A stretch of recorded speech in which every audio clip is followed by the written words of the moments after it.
CRPF ವಾಹನದ ಮೇಲೆ ಉಗ್ರರ ದಾಳಿ ಪ್ರಕರಣಕ್ಕೆ ಸಂಬಂಧಪಟ್ಟಂತೆ ಕೊನೆಗೂ ಪಾಕಿಸ್ತಾನ ಮೌನ ಮುರಿದಿದೆ.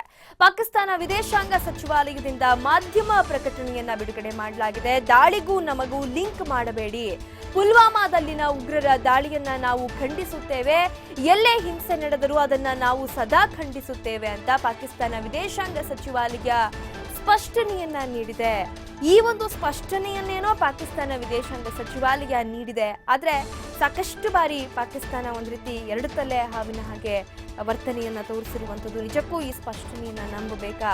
ಪಾಕಿಸ್ತಾನ ವಿದೇಶಾಂಗ ಸಚಿವಾಲಯ ಏನು ಒಂದು ಮಾಧ್ಯಮ ಪ್ರಕಟಣೆಯನ್ನ ಮಾಡಿದೆ, ಪುಲ್ವಾಮಾದಲ್ಲಿನ ಉಗ್ರರ ದಾಳಿಯನ್ನ ನಾವು ಖಂಡಿಸುತ್ತೇವೆ, ಎಲ್ಲೇ ಹಿಂಸೆ ನಡೆದರೂ ಕೂಡ ನಾವು ಅದನ್ನ ಸದಾ ಖಂಡಿಸ್ತೇವೆ, ಈ ದಾಳಿಗೂ ನಮಗೂ ಲಿಂಕ್ ಮಾಡಬೇಡಿ ಅನ್ನುವಂಥ ಒಂದು ಮಾಧ್ಯಮ ಪ್ರಕಟಣೆಯನ್ನ ಪಾಕಿಸ್ತಾನ ವಿದೇಶಾಂಗ ಸಚಿವಾಲಯ ಹೊರಡಿಸಿದೆ. ಕೊನೆಗೂ ಈ ವಿಚಾರಕ್ಕೆ ಸಂಬಂಧಪಟ್ಟಂತೆ ಪಾಕಿಸ್ತಾನ ಮೌನ ಮುರಿದಿದೆ.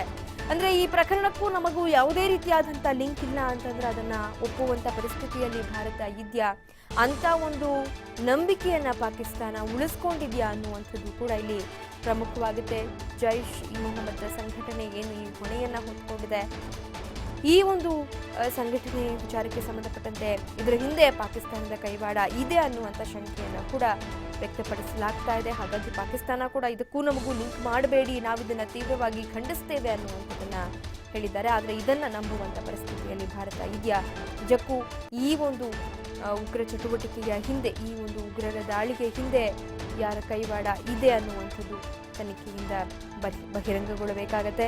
ಈ ನಿಟ್ಟಿನಲ್ಲಿ ತನಿಖೆ ಕೂಡ ತೀವ್ರಗೊಂಡಿದೆ. ಮತ್ತೊಂದು ಕಡೆ ಇವತ್ತು ಪ್ರಧಾನಿ ಅವರ ನೇತೃತ್ವದಲ್ಲಿ ನಡೆಯುವಂಥ ಸಭೆ ಕೂಡ ಬಹಳ ಮಹತ್ವವನ್ನು ಪಡೆದುಕೊಂಡಿದೆ.